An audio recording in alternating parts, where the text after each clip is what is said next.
Assalamualaikum warahmatullahi wabarakatuh. Nama saya Faiza Rianita Putri dari kelas KA 2018 NIM 028. Di sini saya akan menjelaskan tentang informasi genetik. Gen adalah sekuen DNA dengan panjang minimum tertentu yang mengkode urutan lengkap asam amino suatu polipeptida atau RNA. Bisa mRNA, bisa tRNA, dan rRNA. Dalam tahapan pengkodaan protein, terdapat untaian DNA yang mengandung sebuah gen. DNA di sini mengalami transkripsi, selanjutnya ada yang namanya primary transcript yang terjadi di nukleotida.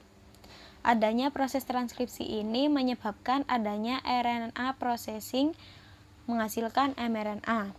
mRNA selanjutnya ditransport ke ribosom dan terjadi proses translasi dan sintesis. Kemudian hasil inilah yang dinamakan protein. Selanjutnya yaitu replikasi DNA. Replikasi DNA merupakan proses penggandaan rantai ganda DNA. Pada gambar merupakan garpu replikasi. Garpu replikasi terjadi di tempat sintesis atau pembuatan DNA yang baru. Pertama yang dibutuhkan adalah membuka struktur double helix. Kita ketahui sebelumnya bahwa secara alami DNA akan membentuk struktur double helix. Struktur ini menyebabkan molekul DNA stabil. Namun, agar aplikasi dapat berlangsung, maka struktur ini harus dibuka terlebih dahulu. Proses pembukaan struktur double helix ini dilakukan oleh enzim helikase. Setelah double helix terbuka, maka enzim DNA polimerase dapat masuk dan menggunakan single strand DNA yang terbuka sebagai template pembuatan DNA yang baru. Adapun enzim helikase ini berbentuk seperti cincin yang terbentuk dari 6 subunit protein. Helikase ini akan mengelilingi single strand DNA dan kemudian dengan menggunakan energi dari ATP, helikase akan melaju dari 5 aksen ke 3 aksen sambil membuka struktur double helix. Pembukaan dari struktur double helix ini akan memungkinkan DNA polimerase untuk masuk ke single strand DNA.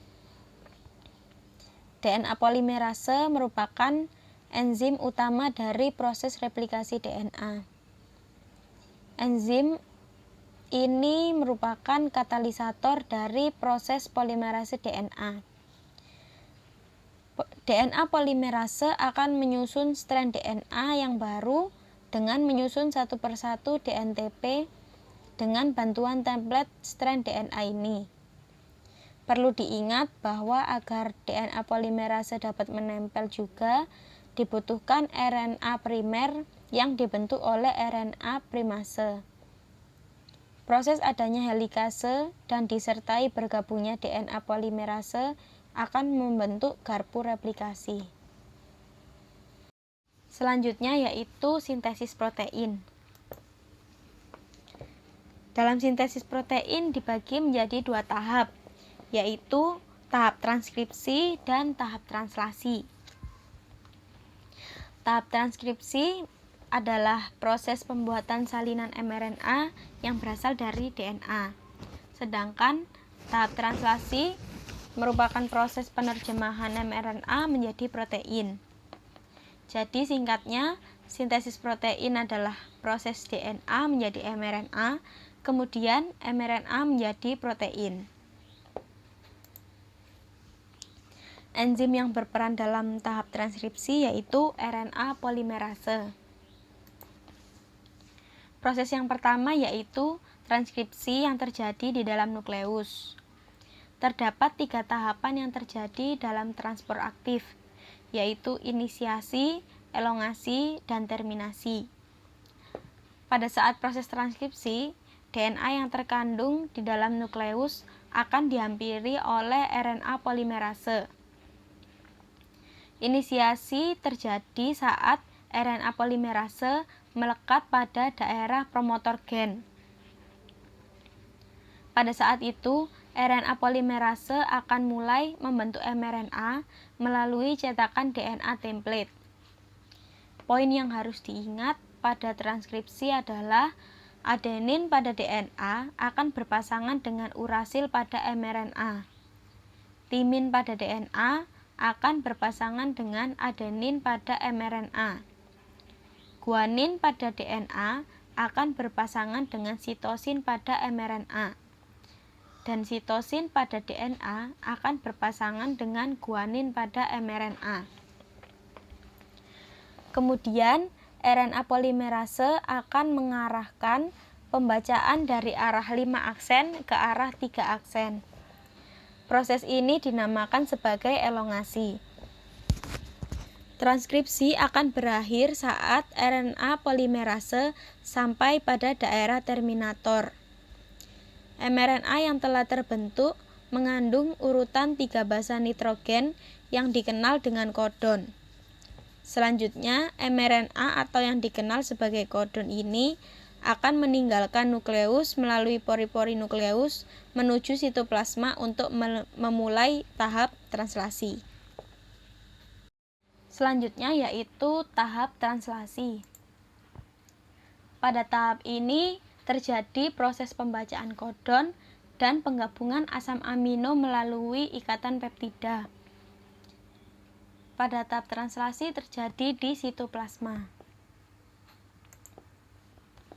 Setelah menyelesaikan tahap transkripsi, mRNA yang berada di nukleus akan berpindah ke sitoplasma yang merupakan tempat ditemukannya ribosom.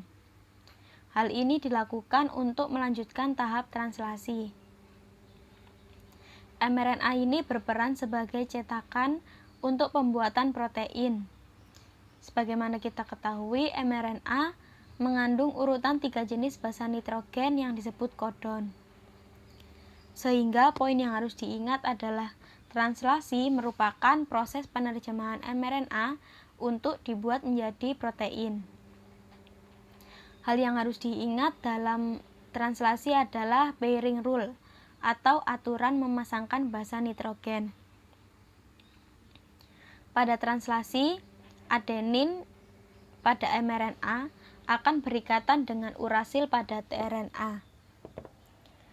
Urasil pada mRNA akan berikatan dengan adenin pada tRNA. Guanin pada mRNA akan berikatan dengan sitosin pada tRNA. Dan sitosin pada mRNA akan berikatan dengan guanin pada tRNA. Sama halnya dengan transkripsi, translasi juga memiliki 3 tahapan, yaitu inisiasi, elongasi, dan terminasi. Tahap inisiasi dimulai saat ribosom subunit kecil terikat pada mRNA. Ribosom subunit kecil ini akan bergerak dari arah 5 aksen ke arah 3 aksen. Ketika sudah menemukan kodon AUG, tRNA yang membawa asam amino metionin dan antikodon UAC akan melekat pada mRNA.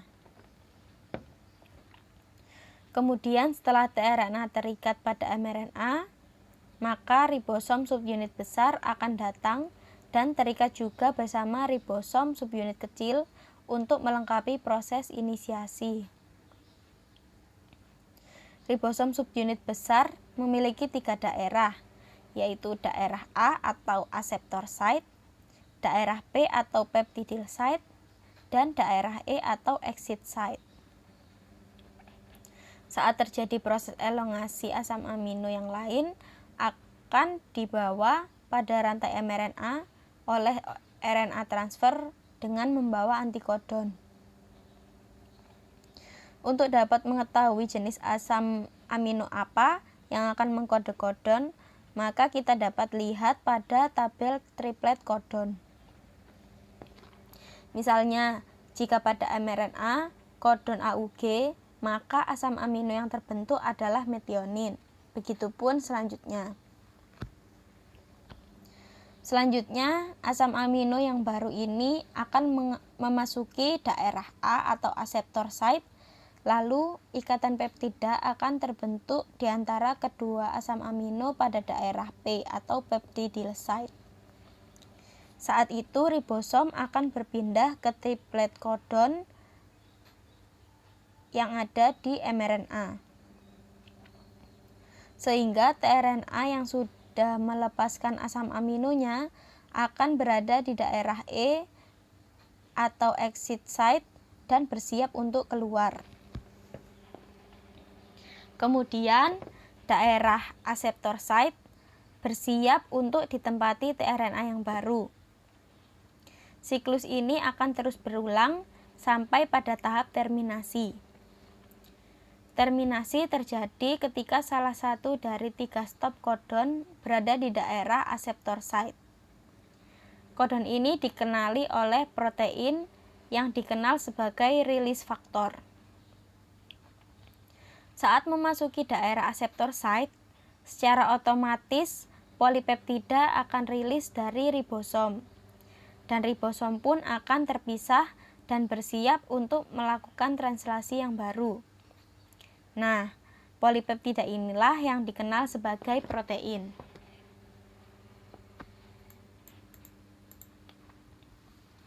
Sekian penjelasan dari saya. Mohon maaf bila ada salah kata. Wassalamualaikum warahmatullahi wabarakatuh.